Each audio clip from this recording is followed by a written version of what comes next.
He thought he was just a poor mechanic, until he confessed his true identity at their wedding. The rain was soft but steady, enough to blur the edges of the morning. Olivia gripped the steering wheel as her car lurched forward, then stalled completely in the middle of an unfamiliar residential street.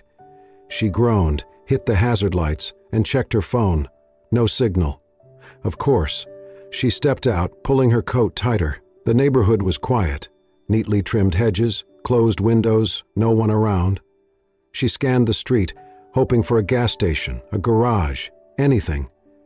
Then she heard the faint sound of metal clinking nearby. Following the noise, she turned down a side street and saw a man crouched beside an old red sedan. An elderly woman stood under a polka-dot umbrella, watching him with a soft, familiar fondness. The man worked silently, arms streaked with grease, his gray t-shirt damp with rain. There was something grounded about him, steady, deliberate. "Excuse me," Olivia called, approaching. "I'm sorry to interrupt, but my car just died back there. I think it's the engine, or something." The woman smiled. "You're lucky. Brian here's one of the good ones. Helped me more times than I can count." Brian stood, wiping his hands on a rag. He looked to be in his early 30s, with damp hair sticking to his forehead and calm brown eyes that didn't waver when he met her gaze. "I'll take a look," he said simply. He grabbed a toolkit from the car trunk and followed her back without asking questions. Olivia walked beside him, aware of his quiet presence, not cold, just intentional. Within minutes, Brian had the hood of her car open, sleeves rolled, brows furrowed in concentration. Rain fell harder, but he barely reacted. Olivia watched, struck by the ease in his movements, the way he handled each tool like an extension of himself. "Alternator's weak," he said finally. "I adjusted it so you'll make it where you're going, but you'll need it replaced soon. It won't hold long." "You fixed it that fast?" Olivia asked, stunned.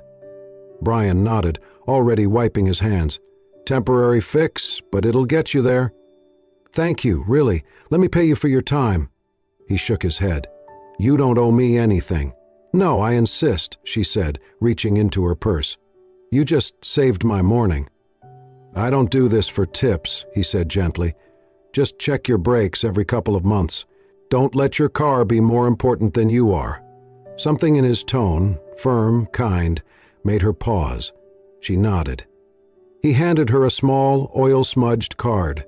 Written in neat handwriting were a name, a phone number, and two simple words. Garage 47.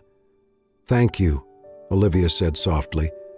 Brian just nodded and turned back toward the woman under the umbrella, who gave Olivia a knowing smile. Back in her car, the engine started on the first try. She sat for a moment, watching the rain bead on the windshield. The card rested on her lap. There was no website, no business slogan.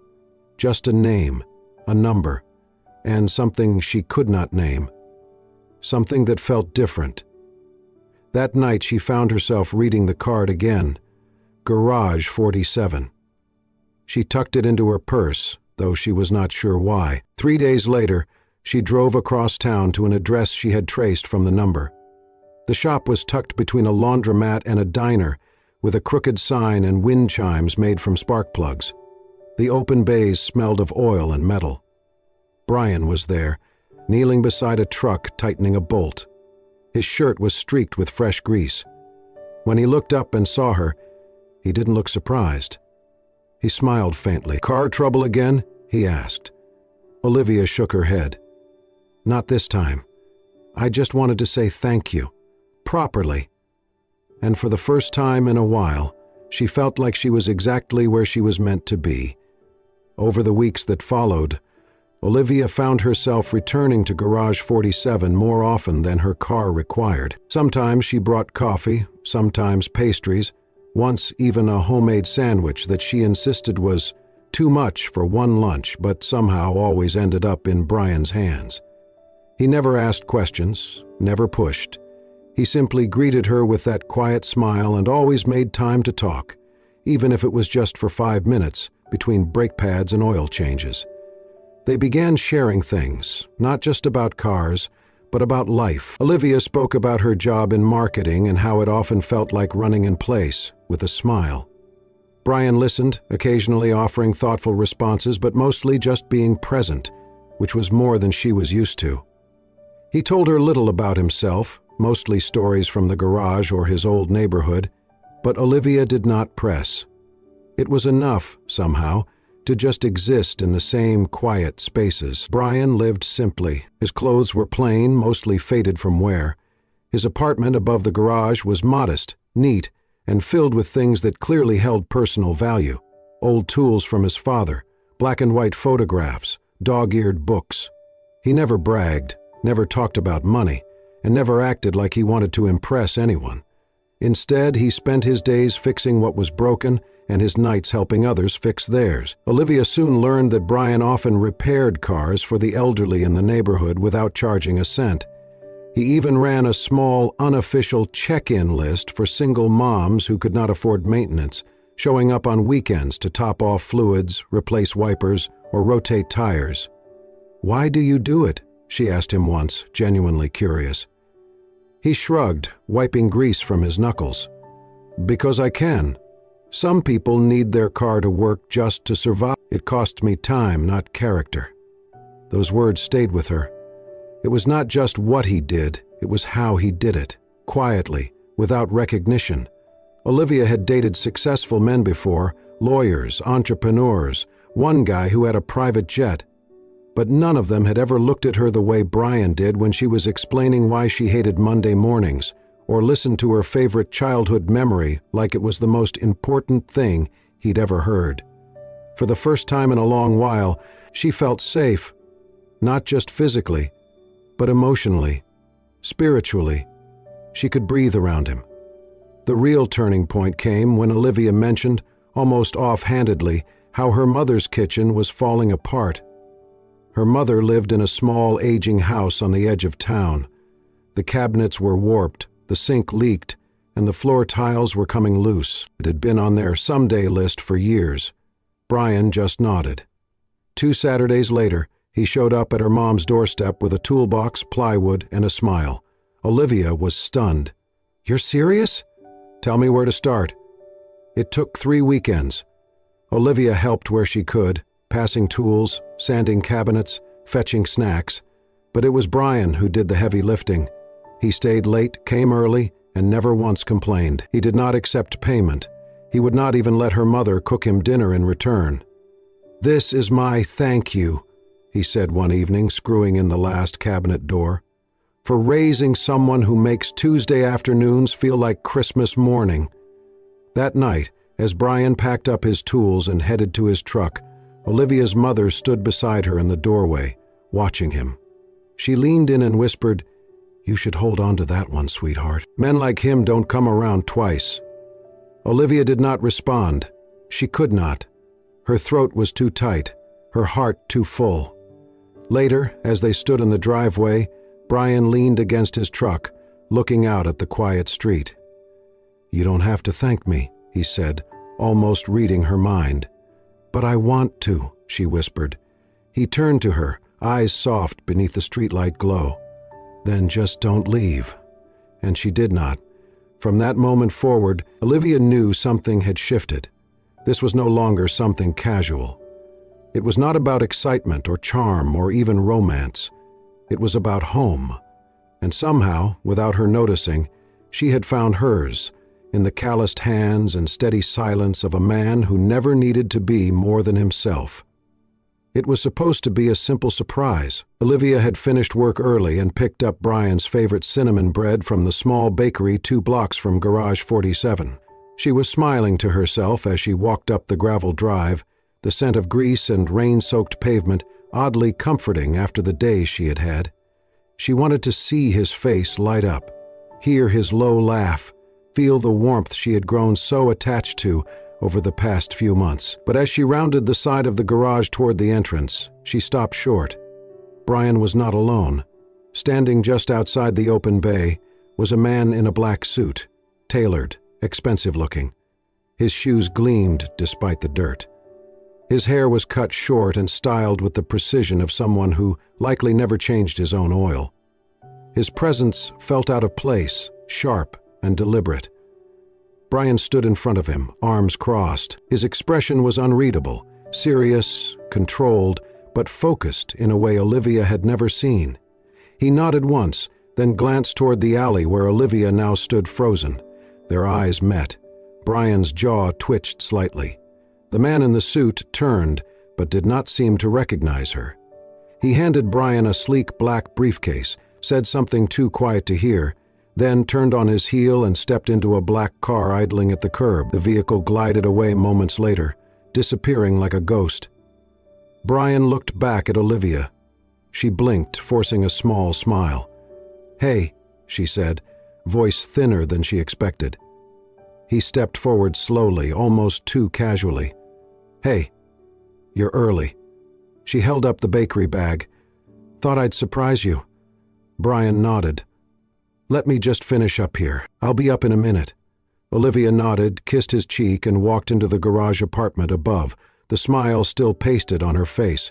She did not ask about the man. She did not ask about the briefcase. Not yet. But the questions swirled. Something about the exchange, about the way Brian had stiffened when he saw her, unsettled her more than she wanted to admit. That night, as they sat across from each other eating takeout, she watched him more closely than usual. He was polite, affectionate even. But he was also distant, distracted. He checked his phone more than once and did not meet her eyes as often as he used to. When he stepped out to make a call, Olivia's heart raced with a guilt she could not silence.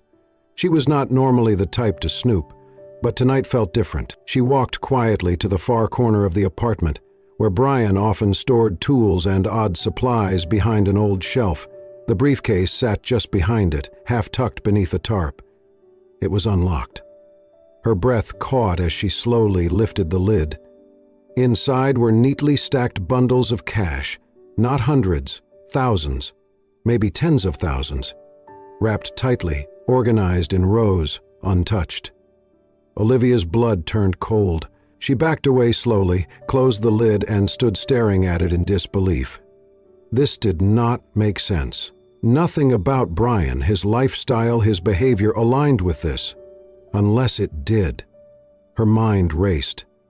The man in the suit, the evasiveness, the fact that she still knew almost nothing about his past, no family visits, no social media, no backstory he ever fully shared. The man who never asked for anything had just been handed a suitcase full of untraceable cash. Her thoughts spun darkly, wildly. Drugs? Laundering? Some underground network?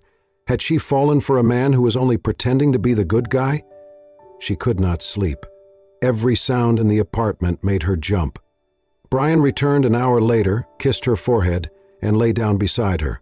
She lay rigid, staring at the ceiling, her mind screaming beneath the silence. By 3 a.m, she made her decision. She dressed quietly, careful not to wake him, stuffed her phone and keys into her bag, and slipped out the front door.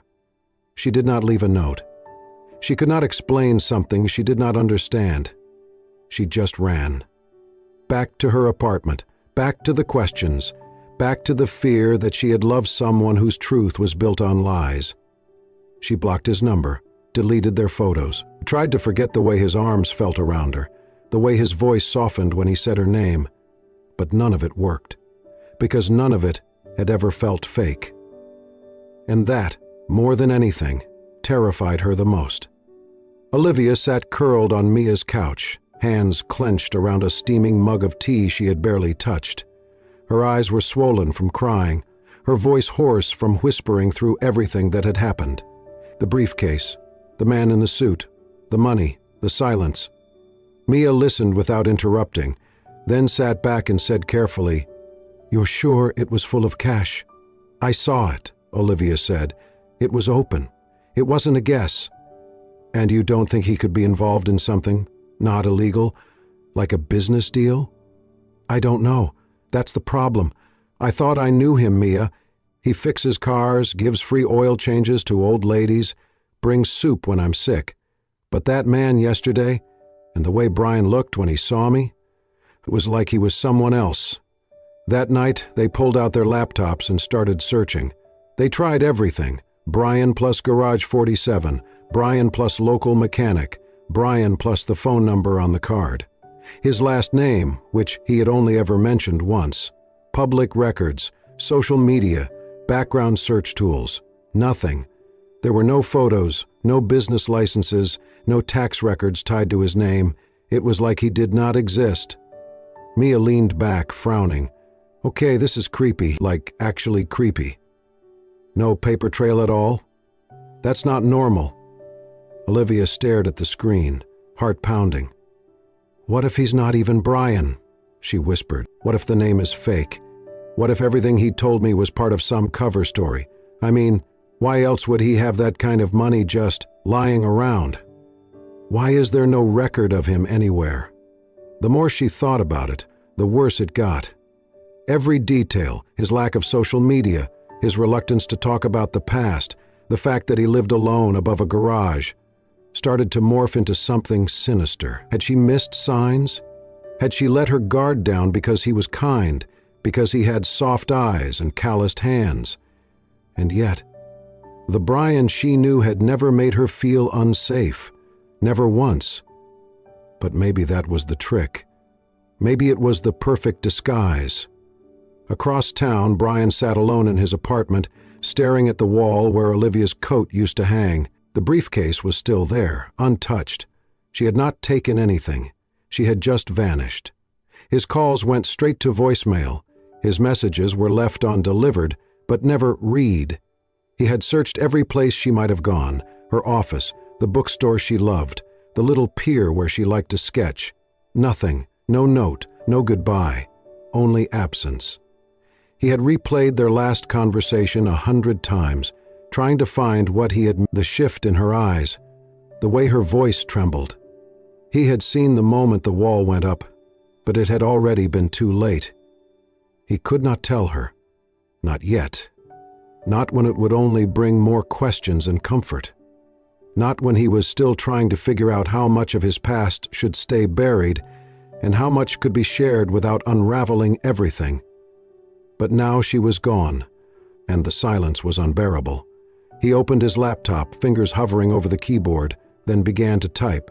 Subject: I understand, Olivia. If you are reading this, thank you. I do not know where you are or what you are thinking, but I know you are scared. I felt it. I saw it. I caused it. I am sorry.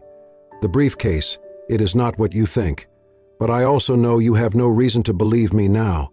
You are right to want answers. You deserve them. And maybe I was wrong to wait.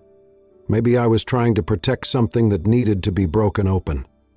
If you never speak to me again, I will understand. But please, before you decide who I am, know this: I never lied to hurt you. I never touched your life to play with it. You were the first person who ever saw me without asking for more. You made me believe I could live honestly. If you are afraid, I will let you go. But if you are not, come back. I will show you everything. Brian, he hit send, knowing it might be the last thing she ever read from him.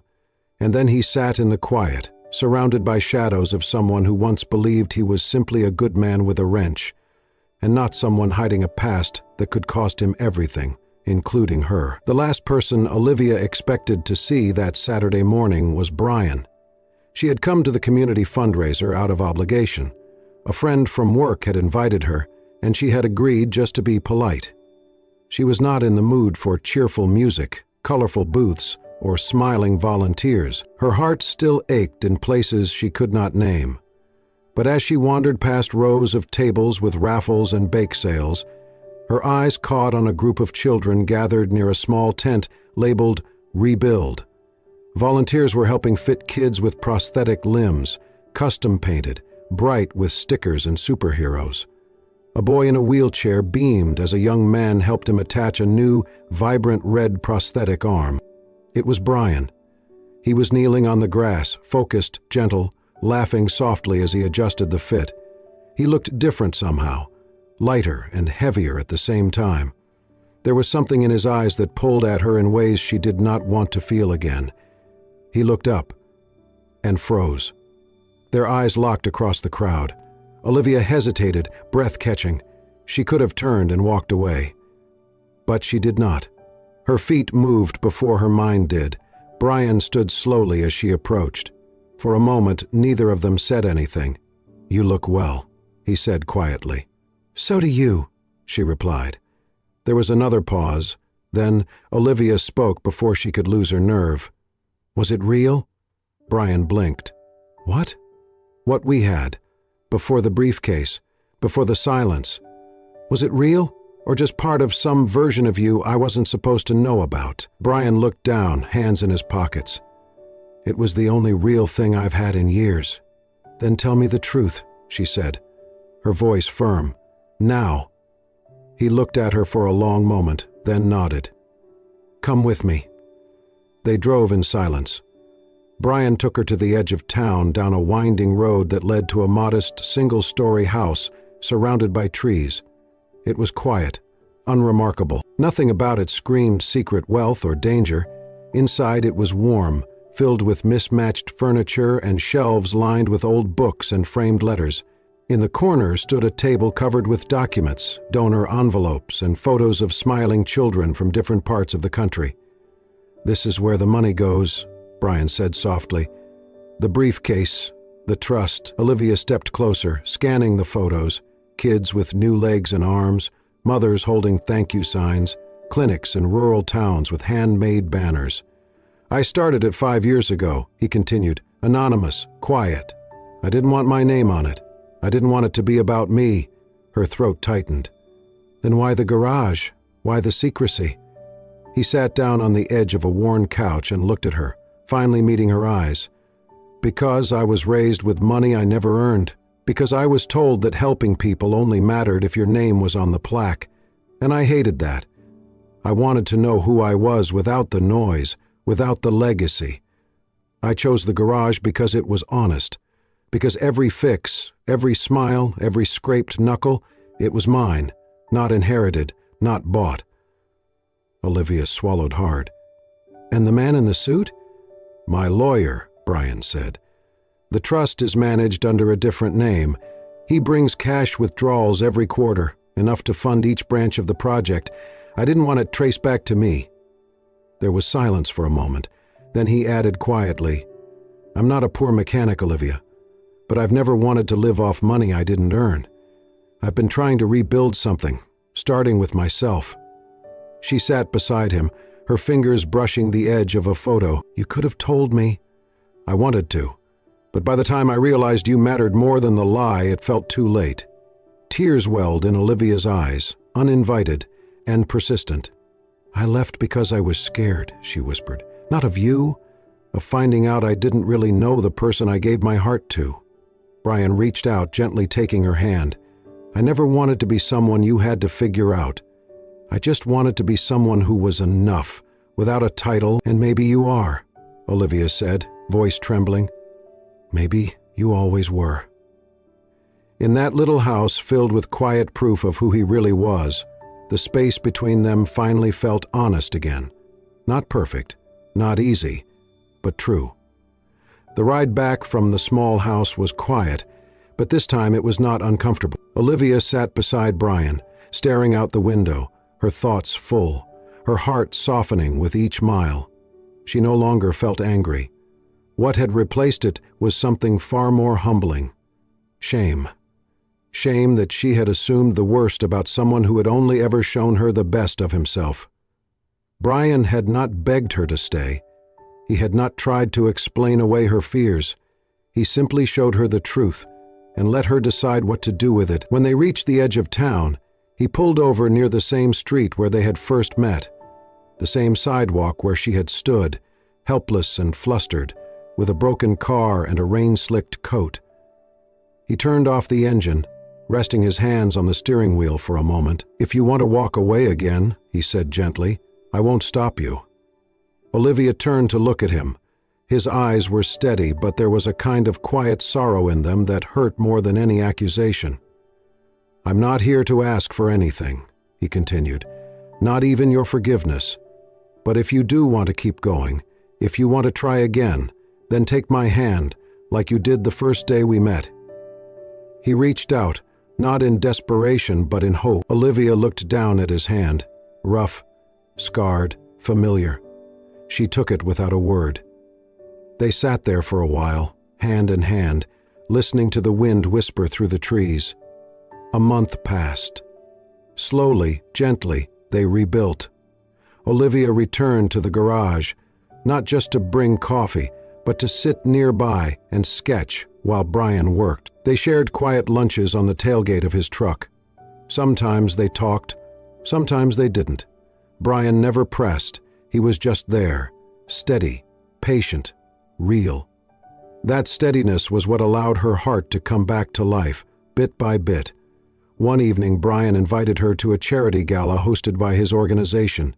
It was a simple event in a repurposed barn outside the city, lit by string lights, with soft music and tables lined with handmade crafts and silent auction items. Olivia wore a navy dress, Brian a jacket, no tie, still boots. They looked like themselves, just more polished. As the night wound down, Brian took the stage. "Thank you all for being here," he began, voice calm and warm. "This project started quietly. I never wanted it to be about credit, but tonight I'd like to use this moment for something personal."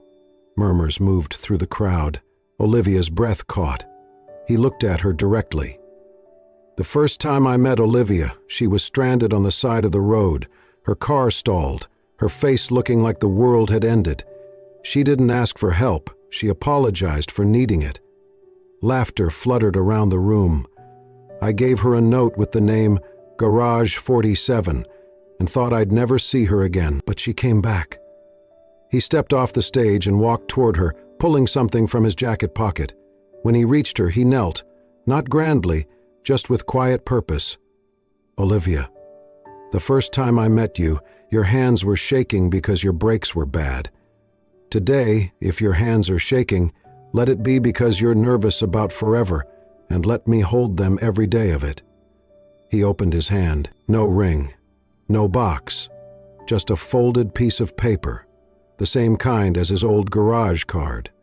In the same handwriting it read, "Still Garage 47, still yours if you'll have me." Tears welled in her eyes as she nodded. "Yes," she whispered, "I've always been yours."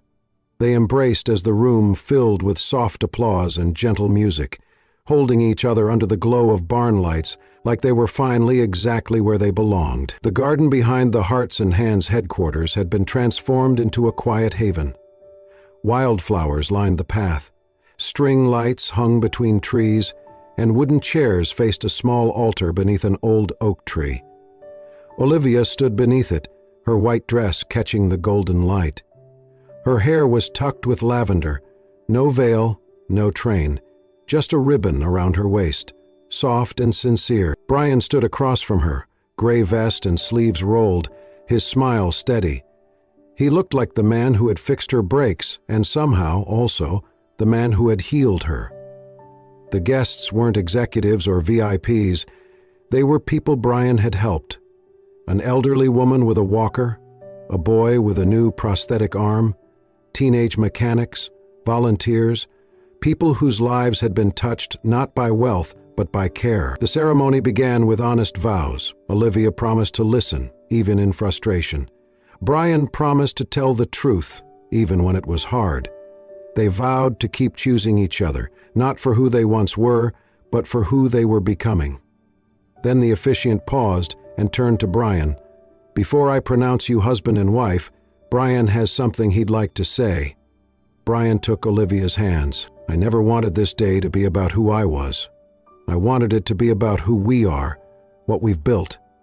He turned to the guests. "For most of you, I've been Brian the mechanic, the guy who fixed your car or forgot to bill you. But what many of you don't know is that I'm the founder of this organization, and I'm still the chairman of the board." A soft gasp spread through the crowd. "I kept it quiet because I needed to know who I was without the noise. I left a life of legacy and expectation to build something real. I wanted to serve without needing my name etched in stone." He looked back at Olivia. "I didn't want you to love the man behind a title. I wanted you to love the hands that fixed your brakes, the heart that burned toast and got grease on your kitchen chair. Soft laughter rolled through the guests. I wanted to be chosen, not for what I have, but for who I'm trying to be.